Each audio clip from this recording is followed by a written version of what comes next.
Auto pilot మోడ్లో ఉండాలి ఆంధ్రప్రదేశ్. ఆంధ్రప్రదేశ్కి ఇండస్ట్రీస్ ఆ మోడ్లో వచ్చేసేయాలి అనేది చంద్రబాబు నాయుడు గారు చెప్తున్నటువంటి మాట. ఏంటి ఈ ఆటో పైలట్ మోడ్ అంటే? దాని అర్థం ఏంటంటే జనరల్గా మన వెహికల్స్లో మనం ఆటో పైలట్ మోడ్ పెట్టేస్తాం. అంటే జనరల్గా మనం వెహికల్లో వెళ్తున్నప్పుడు లేదంటే ఫ్లైట్లో వెళ్తున్నప్పుడు మీరు అబ్జర్వ్ చేస్తే పైలట్ ఏం చేస్తాడంటే ఆటో మోడ్లో పెట్టేస్తుంటాడు ఒక రేంజ్ ఎత్తుకెళ్ళిన తర్వాత. అలాగే మన కారులో కూడా ట్రావెల్ చేసేటప్పుడు మనం క్రూజ్ అనేది ఉపయోగిస్తాం. దాన్ని ఆటో పైలట్ మోడ్ అని పెడతాం. క్రూజ్ను ఉపయోగిస్తే అది అంతే వేగంతో వెళ్ళిపోతుంది.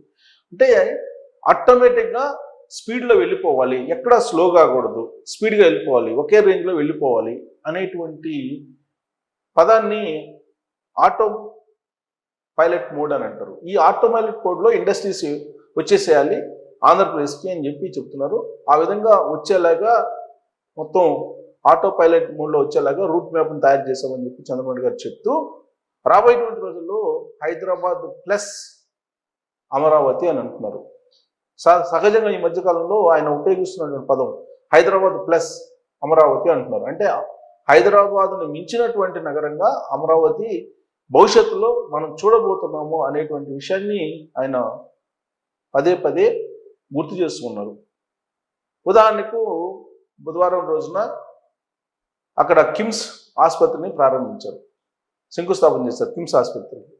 ఆ సందర్భంగా చంద్రబాబు నాయుడు గారు అమరావతి గురించి, అమరావతి భవిష్యత్తు గురించి చాలా క్లియర్గా ఆవిష్కరించారు. రాబోయేటువంటి రోజుల్లో హైదరాబాద్ను మించినటువంటి విశ్వనగరంగా అమరావతి ఉండబోతుంది అనేటువంటి విషయాన్ని చెప్పారు.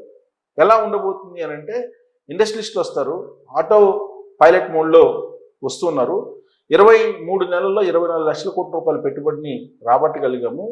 అలాగే యూనివర్సిటీలు వస్తున్నాయి, కేంద్ర సంస్థలు వచ్చాయి, అమరావతి నిర్మాణం అయిపోతుంది, పోలవరం అయిపోతుంది. అలాగే ఎకనామిక్ కారిడార్స్ 3 కారిడార్లు ఉన్నాయి. ఈ 3 కారిడార్లలో అక్కడ ఇండస్ట్రీస్ డెవలప్ అవుతున్నాయి. ఆ